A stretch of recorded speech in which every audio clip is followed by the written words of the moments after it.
Hi, my name is Dr. Michelle Miedenberg, and today we're going to talk a little bit about the upcoming holiday.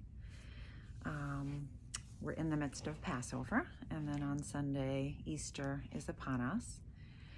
So, the fact that we're in the midst of holiday time, it's bound to bring up many, many emotions for all of us. And a lot of people are asking me, I'm flooded with all these negative emotions and really being concerned about, what's going on, both for people who are in the throes of experiencing suffering and loss and pain, and then for others that are experiencing a different kind of loss and suffering and pain, right? Whether it's directly because of a family member or yourself or somebody you know, is actually infected or sick, or whether you're experiencing loss because of not being able, obviously, to leave your house or do the normal activities that you typically do. There's a lot of loss. I mean, that's kind of the theme I think that's coming up for most people. And, some of the thoughts that may come up, especially if you're sitting at, the holiday table, I'm going to say, even with the Zoom and the family involved in these, celebration, is this sucks, and it's, or even thinking about, sitting at the dinner table, it's not going to be the same, or it's not the same as it usually is, and then going into kind of, predicting, I won't enjoy it, I'm not going to be able, to really enjoy any aspect of it, or it's not going to be the same without blank, right? The people that you typically share it with, or when we get together again in the future, it's going to be much better than this. A lot of comparison about the way it should be, the way it is, the way it isn't. So a lot of those fears and worries come up, which is very typical, obviously. And even just sitting with thinking about other people suffering and how they're not necessarily at the table with their family members, or they're sick. So we're very, very flooded. So the thing that people ask is, in the midst of all this, and it's so out of our control, and again, there really isn't an ending date, how can I just, settle? How can I just be? How could I be accepting? And it's a really, really hard question, because typically when we're out of control, there's some semblance of control that we try to get. And that's in all situations.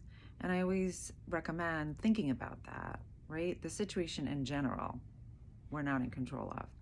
But there's aspects within the situation that we are in control of. So whether it's a lovely meal with ritualistic foods that you usually eat, that you have control over, whether you're there in sound body and mind in the moment with your family, your immediate family, let's say, or whoever is at your dinner table, that's something you're in control of. Whether you're intermittently taking moments of gratitude and being in the present moment, that you're in control of. So there are aspects of it that we actually can be in control of. So I'm going to give you a couple of tips on what you could do to distance from those thoughts, because they're so formative and so they could be very intense and compelling. And this could help to ground you, and then also to give you some kind of mindful moments so that the experience can be hopefully, as pleasurable as possible. So one thing is, we really want to distance from those thoughts. So, and I'm going to actually, when I'm moving backwards, I'm showing the physical distancing. And that's actually helpful as a cue, is to actually step back. When you see that you're flooded and that your mind is kind of racing and overthinking things, really to take a step back as if you're observing, right? So what you might be observing is that you're having these flood of thoughts, that your mind's going into the future, that your mind is comparing, and label that, comparing.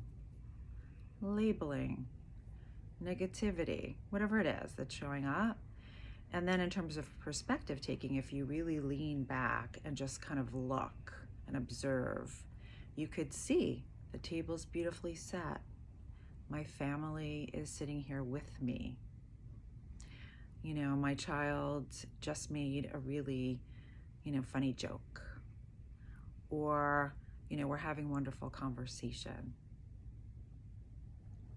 So in the midst of when it's uncomfortable, and again, when you rather not be in that situation, or you're experiencing the loss of not having the holiday that like you usually do or the way you want to, you could take moments of gratitude or moments to be in the present moment. So that's one way, is actually like kind of leaning back and observing.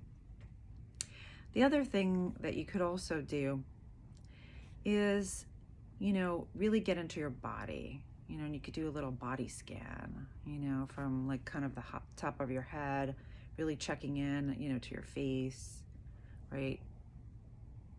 To your heart, and pay attention to your breathing, right? And go down your body very, very, very slowly. And that's helpful, again, to kind of get us grounded into the moment. Another thing, which is a very kind of relational thing to do, I'm going to say, and it really helps to connect us with other people, is to really attentively listen.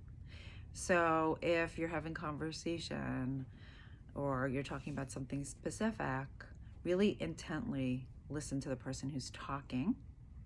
Make sure that you're kind of mirroring back what they're saying to you. Oh, what I heard you say was blank, blank, blank. I really appreciate you sharing that with me. I really appreciate hearing that perspective, for example, right? And then make sure to be responsive and attentive and validating to the person, right? So, wow, yeah, that was really hard for you, and I'm so glad that you're sharing this with me. Or whatever it is, that they're presenting to you. Obviously, that'll be different from person to person. And then the other thing is to really have and express gratitude for the holiday and for being able to be together during this time. So even if it's on Zoom or you're sitting there with your family, right? Instead of saying, oh, I can't believe we have to be sitting here like this, but saying like, we're here all together. We're united.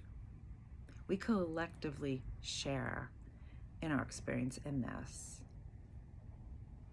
right? And put a voice to it, which could be really reassuring. Also, for example, for kids, right? It's modeling the ability to get perspective on things and to see things in a more kind of global way, right? Not just seeing the negative parts, but all parts that exist. So I really wish you and your families a happy holiday, that you get the opportunity to really just be in the moment, and that everybody stays safe and healthy. Thank you.